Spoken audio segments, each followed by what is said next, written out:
For this video, I want to do something just a little different than what I usually do. I want to do a response video to Twice Baked Jake. Quick caveat and preface here, I have no issues with Twice Baked Jake. I've watched him for years. Well, really, I watched him a few years ago. I haven't watched him much lately, but he's been doing this a long time. I have no personal issues with Twice Baked Jake, but I have a lot of issues with this video. The video in question is Pokemon investing is a lie, and I can prove it. Rant. All right, so let's just jump right into the video. And if you're wondering what his video is even about, that's okay. That's kind of what I was wondering. So let's just let him explain exactly what he was talking about. I think Pokemon card investing is kind of a scam, and I mean that in the most reasonable way possible, is that whole entire side of the hobby is kind of a lie.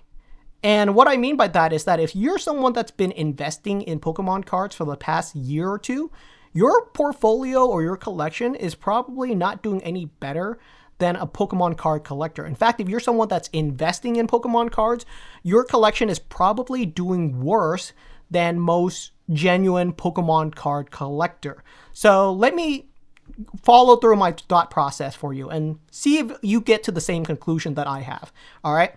What are some of the most common cards that Pokemon card investors or the Pokemon card investing community talks about? The Umbreon VMAX, okay? Probably the most investor bro card ever. Here's the thing. The Umbreon VMAX didn't move. If you've been collecting the Umbreon VMAX, or I guess investing in it, it's dead, it's flat. You saw zero growth in this card over the past year. Now, his first point here, I actually agree with him. If you've only been investing for the past year, then yeah, it's unlikely that your portfolio is really going to be doing any better or much better at all compared to just someone who's just collecting for the love of the game. But that's to be expected over a 1-year time frame. There's tons of volatility in just a single year. I just noticed my camera is jostling around, so I'm going to try to stop gesticulating quite so much. But anyways, yeah, I do agree with him here. If you've only been investing for a year, that's not enough time to really see the gains that you're going to have over the 2, 5 to 10-year time frame. If you're someone that's investing in Pokemon cards, your collection is probably doing worse than most genuine Pokemon card collector. A little shade thrown in there with genuine Pokemon card collectors. Well, I consider myself a genuine Pokemon card collector since I've been doing it since the 90s. I just also get satisfaction and enjoyment out of investing as well. I have tons of random binder collections that I've had over the years. I have a bunch of old vintage WotC error cards that I've collected and graded myself over the years because I really like the old genuine error cards. And one card I just want to mention real quick because I just love this card and I still do not own it, but it is a beautiful original error card from base set, and it is the No Damage Ninetales. I love this card, but it's always just been too expensive for me to actually buy. Maybe I'll buy it one day. Stay tuned and subscribe to find out. So let me follow through my thought process for you and see if you get to the same conclusion that I have. All right. What are some of the most common cards that Pokemon card investors or the Pokemon card investing community talks about? The Umbreon VMAX, okay? Probably the most investor bro card ever. So I do agree with him here in that the Umbreon VMAX is the most investor bro card of all time. But he's already starting off with a massive miss. If you are coming into Pokemon investing only looking at top modern chase cards or just looking at singles in general, you're doing it wrong. If you want to invest in Pokemon properly, the way to do it is investing in sealed product. You want to invest in the depreciating asset. Now, it's not depreciating in value, of course, that would be a bad investment, but it is depreciating in supply. Sealed boxes are only ever going to go down past the first 2-year print cycle. And investments like the Umbreon VMAX are only ever going to stay the same or go up as more sealed product gets ripped. So if you're starting out investing looking at only single cards or slabs, you're just doing it wrong. So don't do that. the sponsor for today's video is the Collector app. If you guys have been following the channel, you know I've been doing this so long. I was buying base, fossil, neo booster packs on Craigslist. And at the time I was inputting all of the sealed and raw cards that I got into a spreadsheet. I would waste hours and hours on this, but now you don't have to do that anymore. Whether you're just building a collection, flipping sealed boxes, or tracking your long-term investments, you need the right tool. And that's where the Collector app comes in. You can instantly add all of your raw cards, your graded slabs, or if you're a real investor, your sealed boxes. You can download Collector today. It's free to start. It's available on iOS and Android. The link is in the description. On to the video. Here's the thing. The Umbreon VMAX didn't move. If you've been collecting the Umbreon VMAX, or I guess investing in it, it's dead. It's flat. You saw zero growth in this card over the past year. This card started off last year at right around $1,700, and it ended the year right around $1,700. If you are investing in Pokemon and you're only looking over a 1-year time frame, you're just completely doing it wrong. That's not how you're supposed to do this. If you're expecting to make 2, 3, 4x gains every year, that's just not going to happen. Now, I will caveat by saying it does happen some years, but you have to be in it for the long game. You have to already be in it when those times come around. You can't just jump in late. You can't jump in 6 months into that year and expect that to go on forever. It won't. So you need to be ahead of the game. You need to be already invested for when those years that are 3, 4x years come around. So again, looking at the 1-year time frame, especially in times such as these where the market has just been going crazy, things go way up, they go way down, you can't look at a 1-year time frame. There is massive volatility for anything in a 1-year time frame.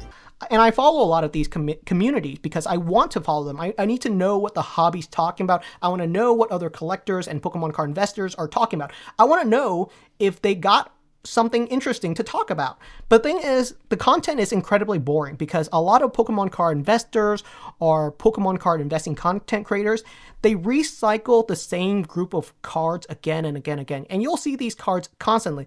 The Umbreon VMAX, the Magic card from Paldea Evolved, the Charizard EX from 151. Now, this is definitely a point I agree with him on about the Pokemon investing content creators. They just recycle the same content over and over again. And that's something I'm really trying to not do. Of course, I'm still going to make some videos that are top 5, top 3, but I really don't enjoy making those videos. Everyone is already making those videos, and they're not really that helpful. A lot of the Pokemon investing channels are just recycling content, and it does get old. Another card that's super common that's appearing inside of videos again and again and again in their thumbnail is the Mega Charizard XEX from the latest set, Phantasmal Flames. No one who's investing in Pokemon cards should be investing in this card. So what he's saying here about the Mega Charizard XEX is absolutely true. If you are investing in this card in the first, 2 to 3 months, you're an idiot. Watch some of my videos, watch any of the other Pokemon investing content creators, and they will all tell you the same thing. You should never invest, especially in singles, in the first 3 months or so, somewhere in that time frame, because what happens is inevitably as that product gets ripped more and more, the market gets flooded with singles for that card. And of course, with a massive increase in supply all at once, we see a drop in price. Now, one thing I do appreciate about what he's doing here is looking at a lot of these top cards, these really popular chase cards, and I like all of these cards. I would like to own all of them, and to be honest with you, I own none of them because all I really own, all that I keep in my portfolio on Collector is pretty much just my sealed product because those are the ones that are my actual investments. My binders that I have, I don't include on my Collector app because those are just part of my collection. But even still, a lot of these cards, I really like them, and I think they will do really well over the 5 to 10 year time frame, even if you buy them now. If you picked up the Umbreon VMAX, the Magic card from Paldea Evolved, or the Charizard EX because you love that card, that's completely fine. I'm not critiquing your collecting habits. You can collect whatever you want. But I'll tell you, a lot of people who are buying these cards are not because they genuinely love these cards, but because they just get bombarded with these cards again and again. people can't stop talking about cards like the Umbreon VMAX, the Magikarp from Paldea Evolved, or the Charizard EX. I'm just showing you some examples, but all these cards are pretty much dead. They're flat in the water. That's what I mean when I say Pokemon card investing content is incredibly boring. And in fact, if you're someone that's been investing in cards, like if you only buy cards that investor bros are talking about, you're probably doing worse than most Pokemon card collectors. So again, I'm not really sure what Pokemon investing channels TwiceBakedJake is watching, but none of the ones I watch are really recommending you buy these top chase cards. And especially not suggesting that you're going to have massive gains over just a 1-year time frame. All of these cards in PSA 10 especially are going to be great pickups over the 5 to 10 year time frame. So yeah, in a 1-year time frame, you're going to have massive volatility like you're seeing here, where prices spike up, then they drop down, then they spike back up, and then they come back down. That's just going to happen over a 1-year time frame. But if you continue in it for the long haul, 2, 5, 10 years, these cards are going to do amazingly well. The Mimikyu GX from the Sun and Moon era, it's doing incredibly well. This card last year was going for $70, and right now at the start of this year, it's going for $190. That's an insane climb. Is any Pokemon card investor talking about it? No. Is this card in any thumbnail? No. Why not? So to start off with what he's talking about here, the Mimikyu GX, it is a fairly popular Pokemon, but this is a rainbow variant, which is incredibly not popular. Now that doesn't mean you shouldn't pick this up as an investment, but it's just not a beloved variant of the card. People would just much rather have the full art version of this card with actual coloring to it rather than the rainbow. But he's absolutely right here. These are cards that I've been looking at over the past year, looking at these GX era and even the rainbow variant, which is not beloved right now, but certainly times change, views change on these cards. And as time goes on, people start to look back on even hated variants, hated gimmicks with nostalgia, and they start to value them more. So looking at cards like this or sets like this, sealed products like this that are not beloved at the time are usually really good pickups for the long-term hold. And again, I'm not really sure what channels he's watching, but even channels like Danny Phantom, who is definitely not just an investor, has been talking about rainbow cards for months to the past year. So people are definitely talking about it, but I don't really know who he's watching or who he's referring to say. Another one. The Umbreon Prime card. It saw incredible climb last year. It was going for $120 at the start of last year, and at the beginning of this year, it's going for $330. That's a 3x. That's a massive climb. No one's talking about it. The Gengar Prime card. It was $110 last year. Now it's going for $366, tripled in price. If there were people that wanted to invest in Pokemon cards, these are the cards that if I was a Pokemon card investing content creator, I would probably talk about. But they're not being talked about. So here he's talking about the Umbreon Prime card. Now this is a variant of card, a gimmick, the Prime type Pokemon that I've been seeing investor channels talk about now for at least the last year. These Prime cards are highly sought after, and many of them are already incredibly expensive and of course have gained a lot of value over the last year. So these are definitely good pickups if you're looking to pick up single cards, which again, if I haven't stated enough, I would recommend generally staying away from single cards as investments, but of course you can do it a little bit. Maybe try to stay somewhere in the 5 to 10% of your portfolio are single cards. The cards that are actually climbing are collector cards. Cards like the Meloetta EX from Legendary Treasure. This card went for $10 last year, and now it's going for close to $40. That's a 3x, 4x multiplier on a very old card from 2013. So to give him the most benefit that I possibly can, the idea that he's talking about here, like with the Meloetta EX, he's absolutely right about. Oftentimes in investing, you are going to see the greatest gains, the best investments on cards or sealed boxes that are not being talked about. They're not in the limelight. It's not what everyone's focused on. Those are generally going to be your best investments. cards. They have been mine for the past 12 years, and they will probably be the same for you. That doesn't mean that those top chase cards won't be good investments over the 5, 10, 20-year time frame, but a lot of times you can double your money a lot quicker and a lot easier and even safer by looking at the products that other people aren't exactly looking at that time. When there is already a ton of hype on a certain card or certain product, that's usually not the best time to pick up that product. Primal Groudon. It was going for $120 last year, and now it's going for upwards of over $300. Again, a 3x multiplier. These cards are not appearing in investing content. The cards that are appearing in investing content are flat or boring. It's the same cards again and again. And as someone who just consumes this content, I'm not speaking as a content creator. I'm speaking as someone who just consumes Pokemon card related content and who's just someone in the hobby. I want the content from the investing side to be better. I 100% agree with him here. I think the investing in Pokemon card content could be much better. Not just recycling the same top 5, top 10, top 3, whatever it may be. We've seen it. They're all good.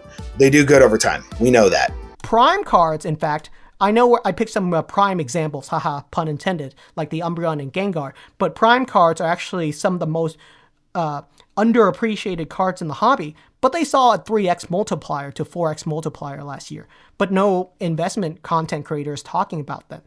So again, I'm not really sure what he's talking about here with the Prime cards. I've been hearing about these cards for at least the past year. I've been watching them myself. They are beautiful cards. They're incredibly old now. And it was quite obvious to me, and I think many others, that these cards were going to do really well. These are definitely appreciated cards. I did a video recently where I'm trying to experiment if Pokemon card investing even works. And that sounds a little bit clickbaity, but the point of it is that as someone who's been collecting Pokemon cards for the longest time, I don't know if Pokemon card investing actually works, or if you're just collecting neat cards. If collecting just neat cards is what climbed, then that's not really investing. So he is making a lot of claims here about Pokemon card investing. So he might be differentiating here between Pokemon card investing and Pokemon sealed investing, I guess. I don't really get that from him. I think he's just talking about Pokemon card investing in the general sense.